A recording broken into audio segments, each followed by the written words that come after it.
In order for us to be able to be closer to God, we have to be able to do this. We have to be able to go beyond the restlessness of our mind and our egoic identity so we can experience the divine. This is why Jesus said, "Be still and know that I am God." Hello friends, my name is Vas Solo. I'm a recovered drug addict and alcoholic and a certified meditation coach. And today I'm going to share with you the fifth secret of superconscious meditation, which holds the key to you being able to transcend your regular state of consciousness and to go into the superconscious state.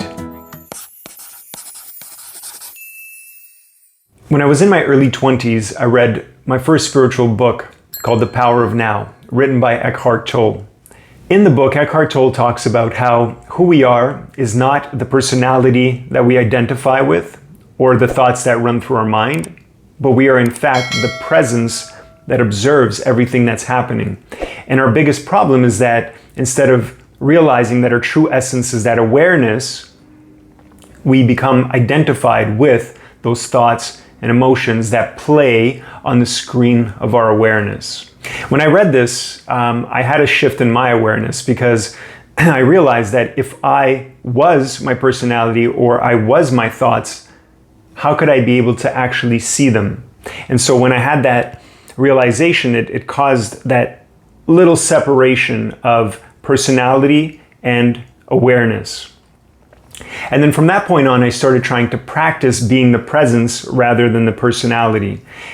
And to be honest, I found it almost impossible. I simply could not disengage myself from identifying with those thoughts and emotions for any more than a couple of seconds. Now, in order for us to be able to be closer to God, we have to be able to do this. We have to be able to go beyond the restlessness of our mind and our egoic identity so we can experience the divine. This is why Jesus said, "Be still and know that I am God." Our thoughts and our emotions produce fluctuations on the screen of our awareness. And these fluctuations distort our experience of reality. We see everything through a subjective lens. One of the metaphors that is often used is that our mind is like a lake, and those thoughts are like the wind which disturbs the reflection on its surface. Because when there's ripples on the surface of a lake, anything that's being reflected is not reflected accurately.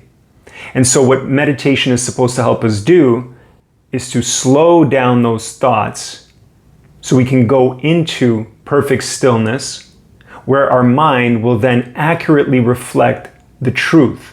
That's why my master said that the nature of creation is motion and the nature of spirit is motionless. So God is hidden behind the thoughts and emotions that we constantly experience. And that's what meditation is all about. It's about taking all of our attention and placing it on God.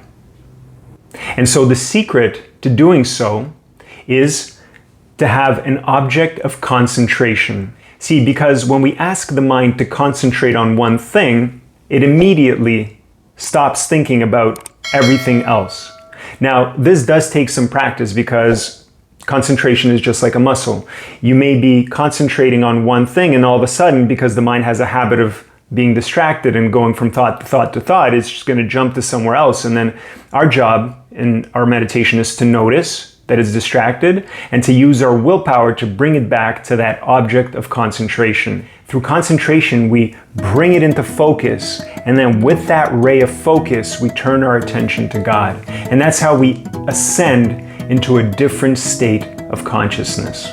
Now, what happens after that? Well, I'm going to share that in the sixth secret in tomorrow's video. So I'd love for you to tell me if this video was helpful. So please post in the comments below. Also like and share this video. And tomorrow I'll reveal the sixth secret of superconscious meditation. Thank you so much for watching. Joy to you.